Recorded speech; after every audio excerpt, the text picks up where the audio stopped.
สบายดีพ่อแม่พี่น้องวันนี้มาพบกับน้องลาวันนี้น้องลาสิมาเห็ดแกงหน่อไม้มาเด้อมาเบิ่งน้องลาเห็ดแกงหน่อไม้น้ำกัน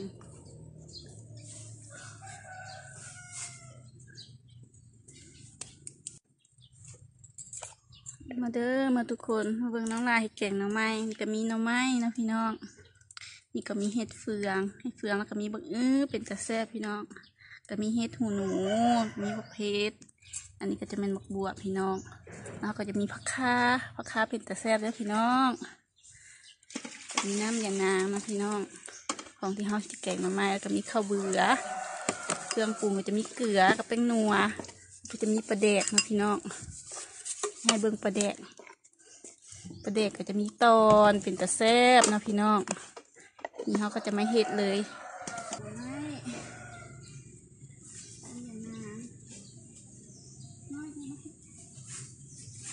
ต้องใส่น้ำไม้ก่อนนะน้องพี่น้อง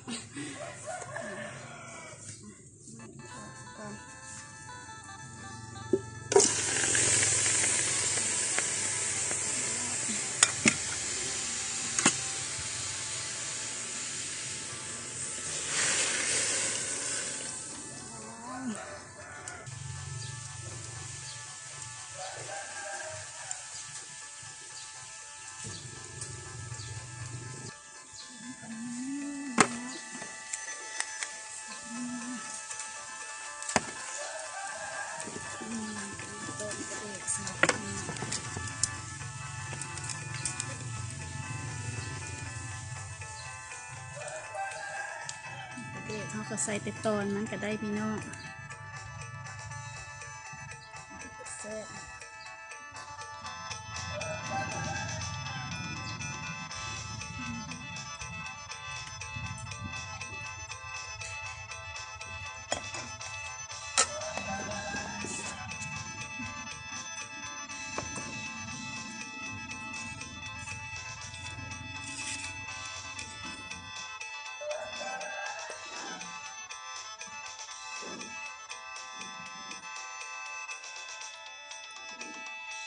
สักหน่อย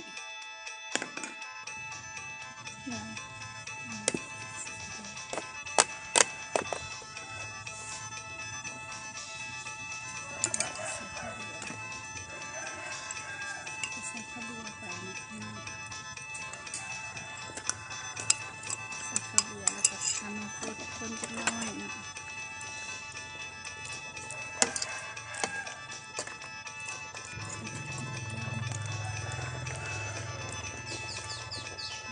ใส่เห็ดลงไปก่อนนะ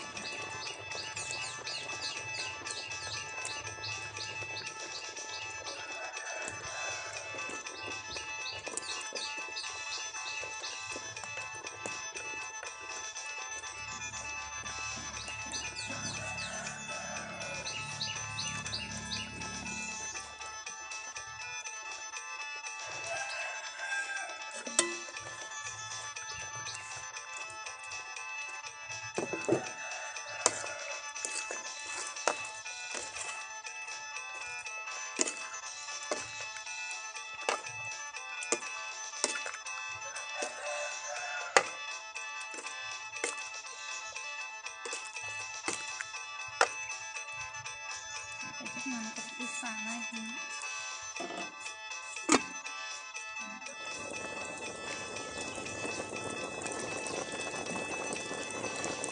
น้ำฟุด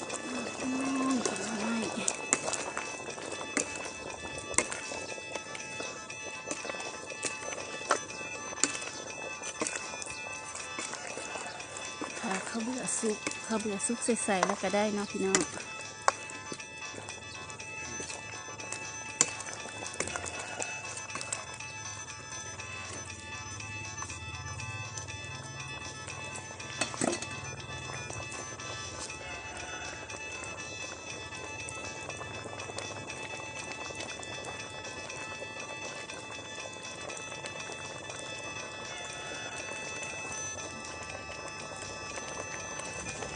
แซ่บ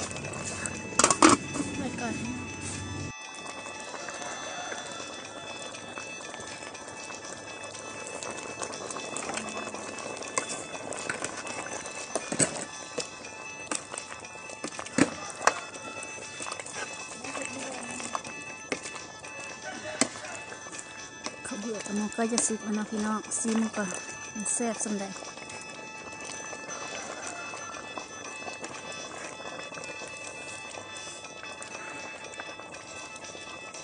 เอาไม้นะเป็นกระแซ่บบ่พี่น้องมันเป็นกระสุกแล้วพี่น้องเราก็จะมาซีเบิ่งเด้อพี่น้องว่ามันแซ่บบ่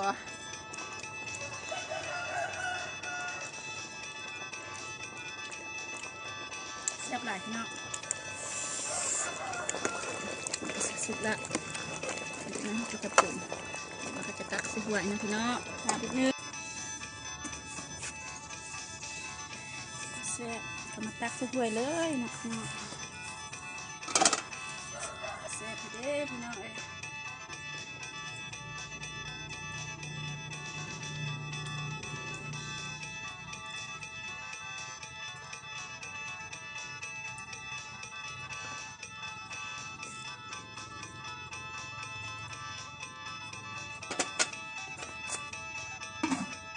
แซ่บบ่พี่น้องมาเด้อมากินน้ำกันเลยทุกคน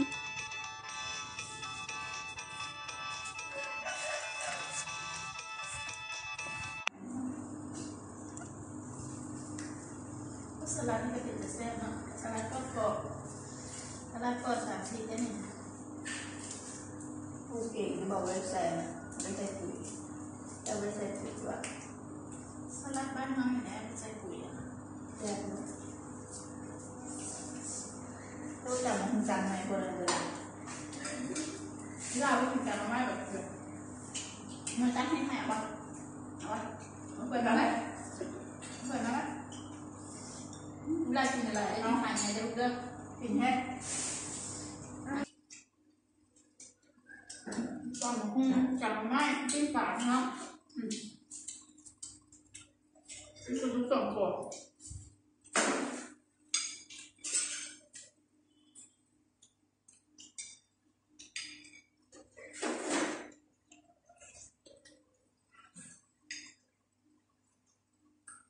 ไม่แต่แซ่บๆเลย